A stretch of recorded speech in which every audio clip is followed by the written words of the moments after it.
So I'm just going to talk very quickly through some of the notes on round two, just the exciting new funding round for the partnership grants that opened yesterday. So partnership grants is a two-stage process. The stage one is a detailed application, and stage two is then an interview with the expert committee.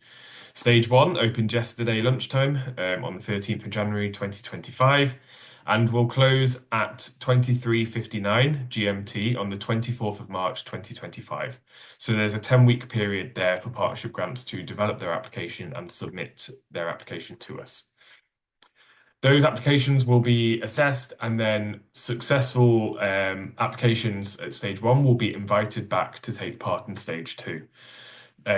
The initial step of stage two will be to provide written clarifications to questions that the expert committee have, and then those applicants invited to stage two will be invited to attend an interview with the expert committee to discuss their application in further detail. Grant award is then expected around October or November 25, and the project start date is anticipated between November and December 2025. Just want to touch upon some of the key changes from round one to round two. So we have tried to take on feedback and learnings from all of our surveys and feedback during our webinar sessions to make sure that we're trying to develop the program as effectively as possible. And as a result of that, we have made some changes from round one to round two.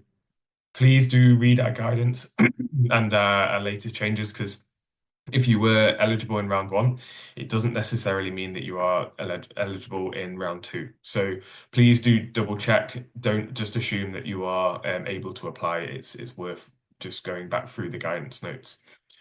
Just in terms of some of those key changes, so JEDC has been strengthened, and we have our new ambition and commitment statements, and this is seen as a priority for round two. So projects that are prioritizing or kind of trying to really focus on a JEDC approach are likely to be prioritized in the next funding round. In terms of eligible countries, these are now only coastal countries. So if you are previously applied from a landlocked country, then it is likely that your project is no longer eligible to apply. In terms of lead organizations, private sector organizations are now eligible to apply, as we recognize that registration systems are vary kind of around the world. So we don't want to kind of restrict people where a non-governmental organization setup is not appropriate. And for partnership grants, we have now removed the annual income requirement. So there is no minimum annual income to apply for a partnership grant. But please do be aware there is a maximum annual grant value of up to 25% of the lead organization's annual income. So do keep this in mind when you're applying, because that will influence how much you can apply for and if you can actually apply for a partnership grant or not. For partnership grants, the minimum grant size has also now been raised to £500,000, up from £250,000. And we've tried to add that extra 2 weeks in the stage one application process, as we noted that it was quite a comprehensive process and want to give people that little bit extra time to complete their applications. And the final point is that the selection assessment criteria has been refined and developed. So please do review this in further detail, as it's really important information.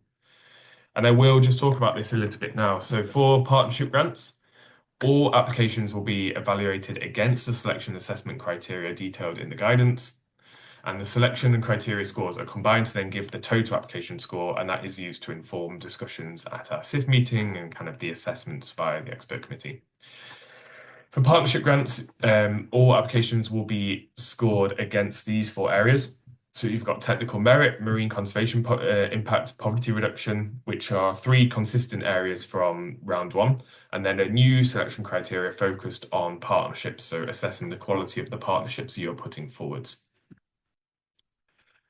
All of these areas have gone through a bit of refinement, so please do read the full information in the guidance.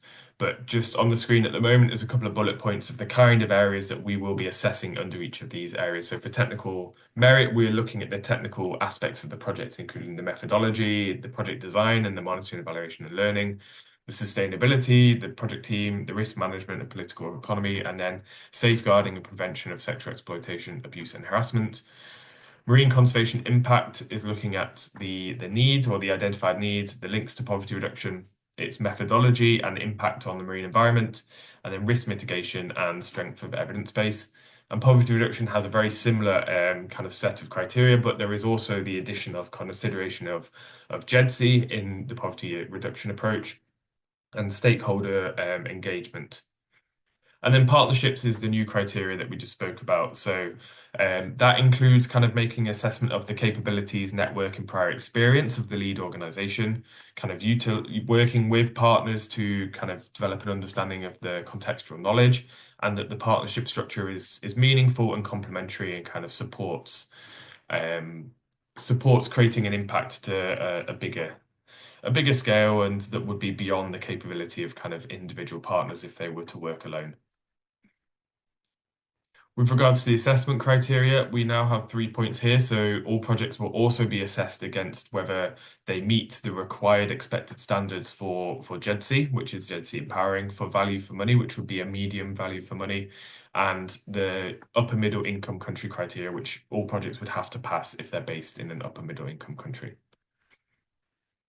Just to talk about these areas a little bit further. So in round two, we've decided to transition from GESI, which is gender equality, social inclusion, to gender equality, disability and social inclusion, to strengthen the emphasis on the importance of disability inclusion and accessibility for projects tackling marine conservation and poverty reduction elements. So please do really keep that in mind, because we are trying to just increase that emphasis and draw this out a little bit further. So considering disability inclusion and accessibility in your projects is really key, and will really help demonstrate that you've considered GEDC properly in your approach.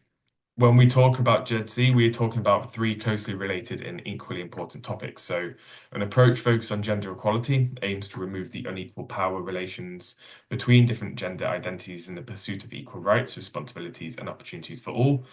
Disability inclusion is the process of ensuring the meaningful participation of persons with disabilities in all their diversity and ensuring the promotion and mainstreaming of their rights.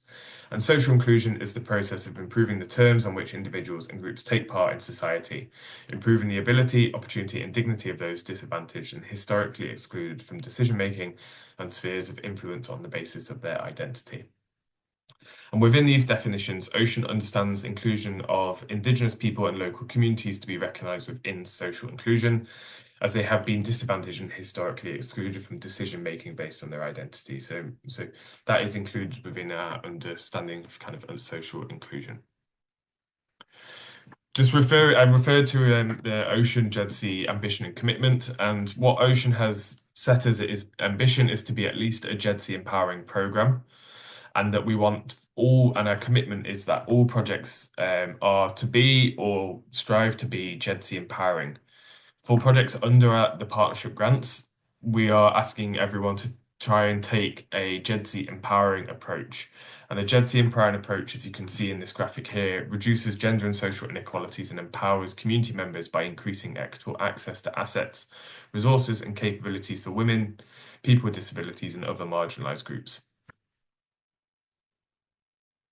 In terms of the assessment criteria for this, the expert committee will be assessing all projects against this scale. So again, it's just repeated here in the table below of unaware, responsive, empowering, and transformative, and placing projects within one of these different categories. And this allows us to make sure that all projects under the partnership grant pathway have that GEDC empowering approach that we're expecting. The next assessment criteria we just want to talk about quickly today is value for money. So what do we mean by value for money? Value for money means achieving the best possible outcomes for the resources spent. And it's not just about choosing the cheapest option. It's trying to maximize impact and effectiveness with the money you have.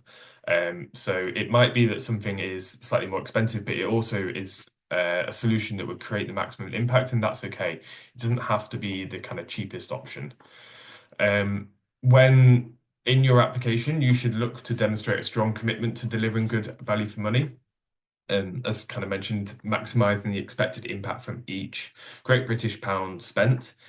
And as part of this, applications are encouraged to secure match funding to help meet the total cost of the project, as that kind of helps bring in or utilise other funding to increase reach or to meet the different the impact of the project. And applications will be scored based on kind of a criteria that's detailed in the complete guidance based around kind of economy of the project, efficiency of the project, effectiveness of the project, equity of the project, and cost effectiveness. Please do read the full details in the guidance note because there is really good information there of how you can meet these different criteria points. And we are expecting all projects to meet a minimum standard of medium value for money. And finally, just assessment criteria. So all projects working in an upper middle income country must kind of demonstrate a stronger case for funding. And to do that, you must demonstrate that you will directly benefit some of the poorest and most marginalized groups within the country you're working, evaluate the effectiveness of strategies and broad applicability of approaches, and actively share lessons and strengthen the knowledge base. So we expect all projects that are working in a middle income country to demonstrate how they meet these 3 points. And again, this will be assessed by the Ocean Expert Committee. So please pay close attention to this. And it's a pass-fail criteria. So applications that have deemed to not meet these points are very unlikely to be funded. So please do, if you are working in an upper middle income country, try and meet this. And the country definitions are found in our guidance, so you can see if your country is in a UMIC or not there.